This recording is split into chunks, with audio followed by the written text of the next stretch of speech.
Welcome, everybody. This is Crisis169 coming to you live. This is not sponsored by Monster. I need something to drink here. Energy, get my bull running. It's Monday, September something. Um, um, Probably the 18th or whatever. And it's almost 7 o'clock in the morning Central Time. I'll be heading to work. Um, make this video about the Shadow of Tomb Raider. Great game. I've been playing it since I got it Saturday. Um, so it's been a pretty decent game. Um, I would have got it at GameStop like I said I was going to, but I didn't. I went to Opry Mills Mall. I was going to get it there, but I was rudely ignored. I know they're probably busy. They were a little busy in there. But I still decided, heck, I went ahead and bought my Walmart. Crisis, why are you telling us this? Well, because retail is expanded from just the brick and mortar stores to Amazon to GameFly to many different things that are now. Even Redbox is in on this. What I mean by that is you can buy your games anywhere. And yes, I'm gonna get to the problem with Tomb Raider. So don't be one of those guys saying quit stalling, freaking out, and just quit stalling, get to the point. We all have those people in the comment section. But I work in retail, and I understand that retail customers cannot be the most understanding people on planet Earth. In most cases, they're asses because they feel like their life is miserable, so they won't make your life miserable. Or they dealt with the other companies, the Lowe's, Home Depot, Walmart, Sam's Club, and they got bad service, so they can come to your business, and make your life miserable because in some weird way it's your fault. But I don't deal with that. I digress. I argue with that. But with retail now, with GameStop being so close to going over the edge they are right now, uh, I understand that they have to get better. Hell, they're getting rid of their elite program. I signed up for that. I only had that for not even 6 months yet, and they already got rid of it. Now it's good for an entire year. After that, it's gone. Um,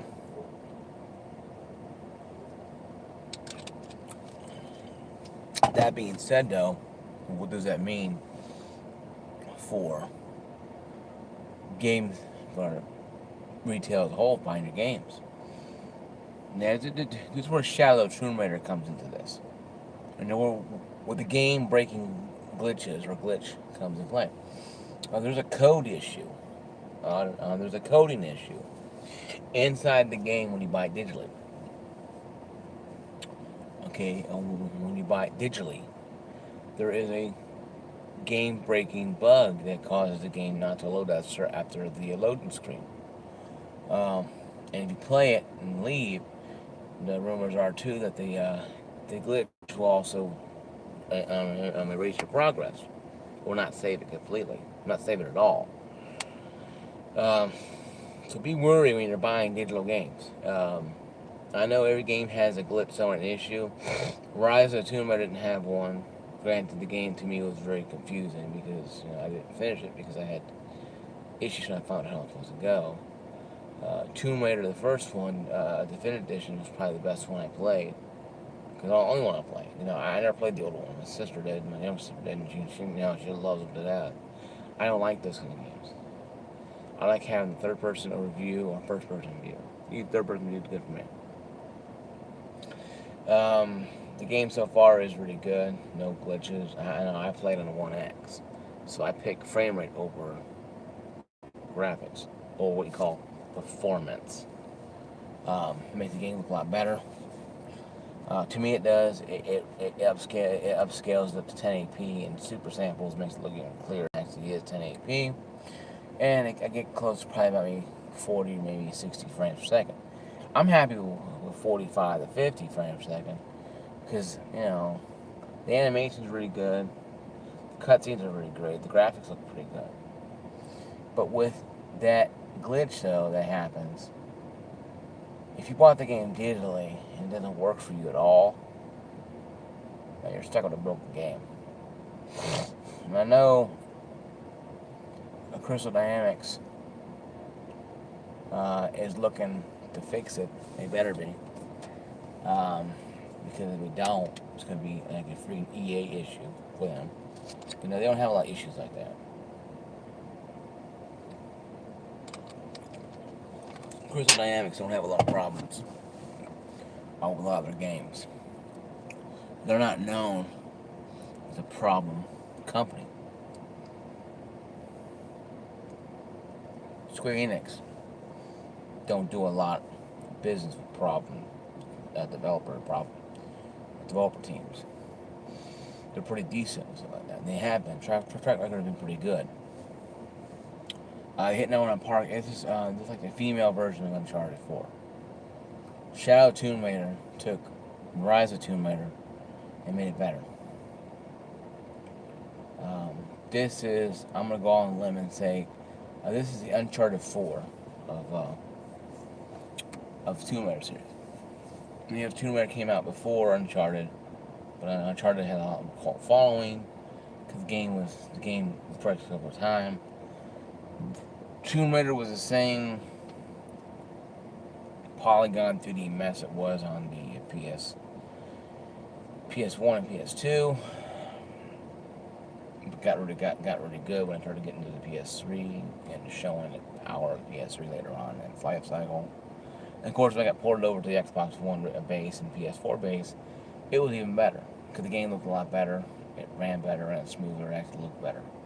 Now, when I'm playing on the One X now, the game looks even better. I heard it looks a lot better on Pro as well too. So if you get PS Pro, I wouldn't worry too much about it. It's going to enhance on both consoles. It does say PS4 Pro Enhanced, so the game will look 4K. Yes, with some checkerboard rendering, super sampling, maybe even 2K, 1860 or whatever it is. If that's the case, who cares, right? If it's 2K, it's still better than 1080p. If you get 60 frames per second, you know what? God bless you. Because a lot of games are pushing the boundaries of impossibilities. And so if you have digitally and the game's not working, I would contact Square Enix and say, hey, my game's not working. I bought digitally. What can you guys do? Maybe they try to send out an update or a patch. Maybe they're probably working on it right now. Probably. I'm not surprised that the game updated right now and you're trying to play it now anyway. I'm not surprised that Square Enix has sent out a patch already. Because the game was going to sell pretty well. This game-breaking patch may hurt it a little bit. Not as much as it would if it was like Assassin's Creed or Battlefield 4, where you're falling out of an airplane and online you freeze. Literally froze. Now you see the thing like time stop. Like, playing Quantum Break, playing Time Splitters. What the hell's going on? I thought I was playing Battlefield 4. So everybody has their issues. But Battlefield was damn an issue on itself. The game probably was hell. The game just probably crumble in pieces if you took it out of the packaging.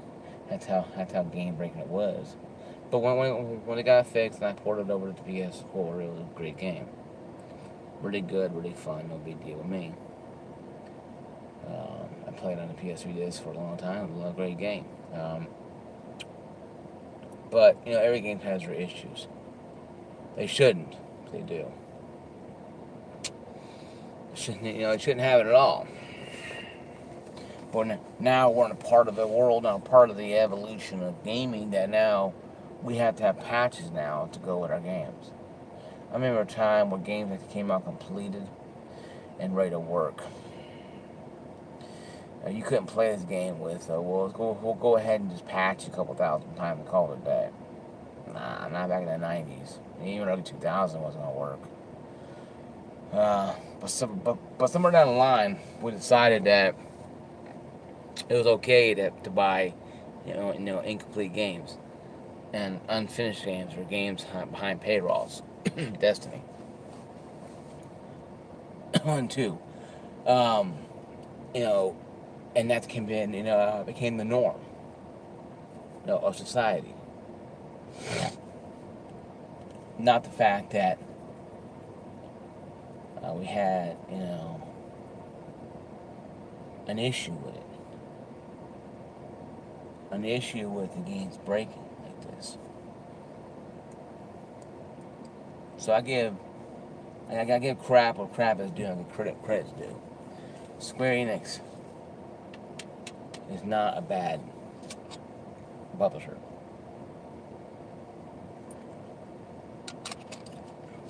Crystal Dynamics is not a bad developer.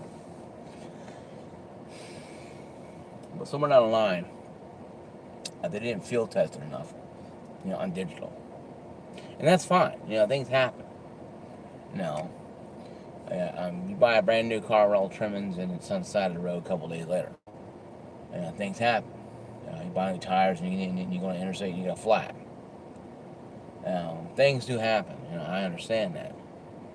I'm driving a 14-year-old car with 100,000 miles on it. So things happen. And you buy a game, you want it to work, but things happen. But this is different between Destiny and the rest of them. This game doesn't work because it doesn't work properly because the game has a bug or something in the software that they overlooked.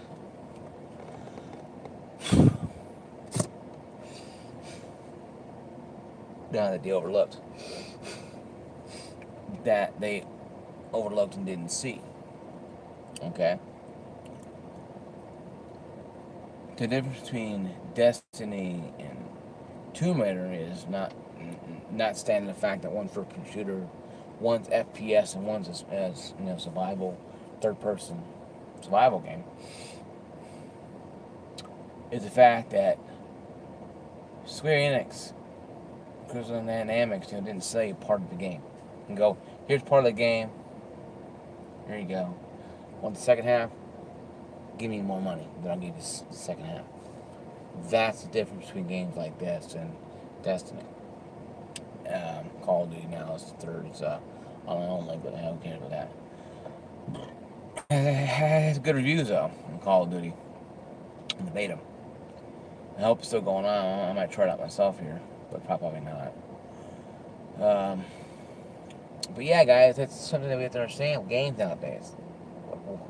With games nowadays, well, we're gonna have a lot of these bugs and issues in them.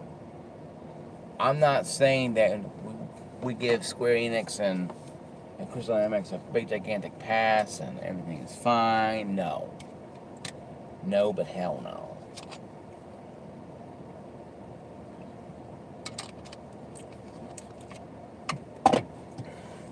But what I'm saying is though, we don't give them a pass. We watch them. Watch them. Both eyes and ears. We listen and see what they're doing.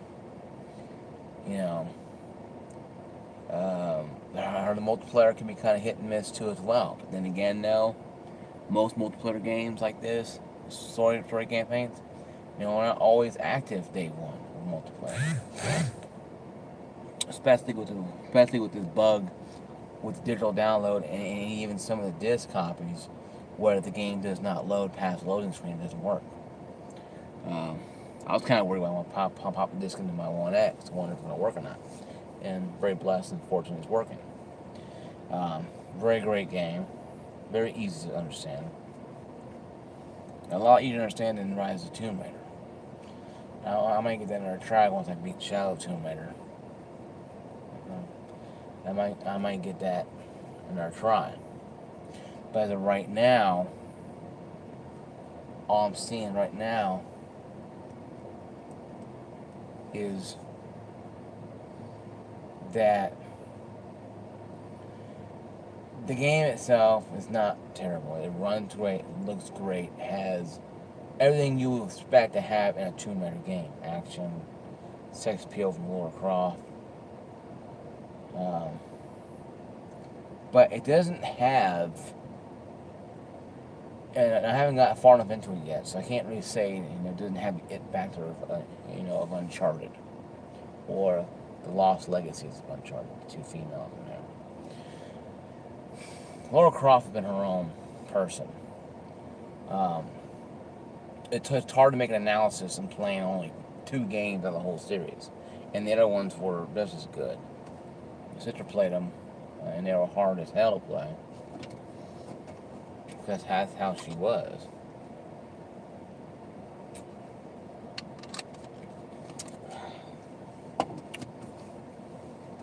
Those type of games are difficult to me, because like Resident, the Resident Evil games, overhead view, and it's really weird. But yeah, you have your weapons, standard weapons, you have your stuff like that.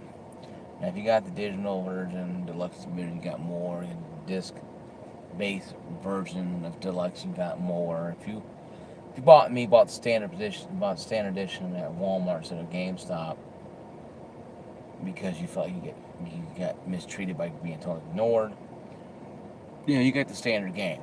With the standard bells and whistles. Great story, online multiplayer. Of course, you want to buy more, you can buy more. I do believe it has microtransactions. I don't think it has microtransactions in them. I don't think it has microtransactions in them, but if it does, it's probably more cosmetic or online multiplayer only. If it has multiplayer, I haven't seen it yet. Like I said, though, it's only been a couple days since the game been out yet. Had a game that hasn't been out a week yet. Came out Friday or Thursday night if you bought it. If you pre-ordered it. So if you've been playing it since Thursday night or Friday, I'm like an 8.75 completion rate. So I'm very slow. I take my time. I try to find treasures and exploring the wonderful landscape of a bunch of killer animals trying to kill me. Ran into freaking tigers and damn freaking little bear things and cougars and freaking monkeys throwing stuff at me. I'm like, what the hell is this? So, and everything wants to kill me, it seems like, in this game. But it is an interesting game. It is very interesting. It has some graphical detail to what it was. What Peru is and was. I'm not trying to spoil the game or anything, though, but you kind of know what to get into. If you've beaten Rise of the Tomb Raider, you're probably going into the fact that you know what's going on. I didn't finish Rise of the Tomb Raider. The only Tomb Raider I finished was the first one, the deluxe or Definitive Edition that came out. That's the only one that I completed to front to back. I think I beat the second one, Rise of the Tomb Raider, but I can't tell. 60%, but I'm kind of lost. No, I can't go anywhere else. I'm nowhere supposed to go. So, I kind of gave up on that one because I got bored. So hopefully this one here will keep my interest. Tomb Raider games, Uncharted games you do, because they're very, very, very fun. Of course, I do like, if you haven't bought the game yet, I'm not really spoiling anything for you, but if you have One X, of course, you can change the performance to graphics if you want to, or frame rate. But you can change the inner workings of the game. You can make the game difficulty extremely hard and make the puzzles extremely easy, or vice versa, make the game extremely easy, make puzzles extremely hard. And that is something new that I haven't seen in games before. Usually when you press hard, it's everything difficult. Of course, when we go harder, you have no health generation, no health generation, so you have to use your health packs. You have to conserve them. No health regeneration means you're pretty much going to be dead in 1 or 2 shots if you're not careful. But it's also more rewarding. And then you can make the puzzles and other things easier, so you can balance out the difficulty if you want to. Or if you really balls to the wall, make it 100% hardcore all straight across, then you're going to be having hell of a time. I'm playing normal right now. Normal puzzle difficulty, normal something else difficulty, and normal game difficulty. That being said, that's what I'm on. Um,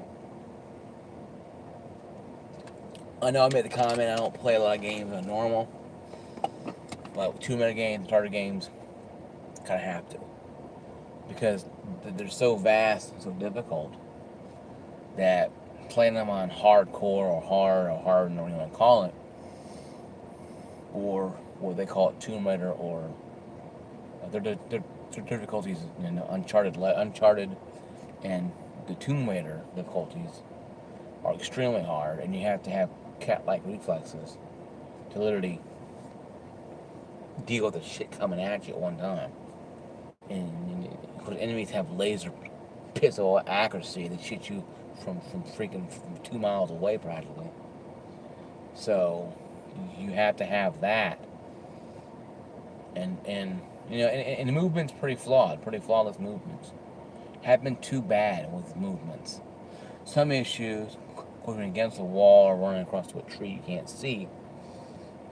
Camera angle's kind of difficult, but once you get used to the camera angles, once you get used to the difficulty setting, you can change on the fly. You can change it to harder difficulty in puzzles, easy in the game. Once you do that, it's pretty simple. And life's pretty good. Because now you have it where you can do what you need to do. But yeah, guys, better I had to have about the game Tomb Raider. It's a great game. Right now, my score, I give it 5. I give it a 5 out of 10 right now. I give it a 5 out of 10 right now because the game-breaking bug does affect some people. I'm still playing it, so my in-game thing is 5 out of 10. It's not bad. It's in the middle. Usually every game I play is usually 5 out of 10 unless it's really crappy or great. Uncharted gave like a 6 or 7 out of 10. I'm also playing it because it was phenomenal, but it could be better. So I'll see you guys later. I'll holler at you guys later. Now like, subscribe, turn notifications on. This is Crisis169. Xbox Live Gamertag, Crisis169. And PlayStation Network. I'll see you guys later.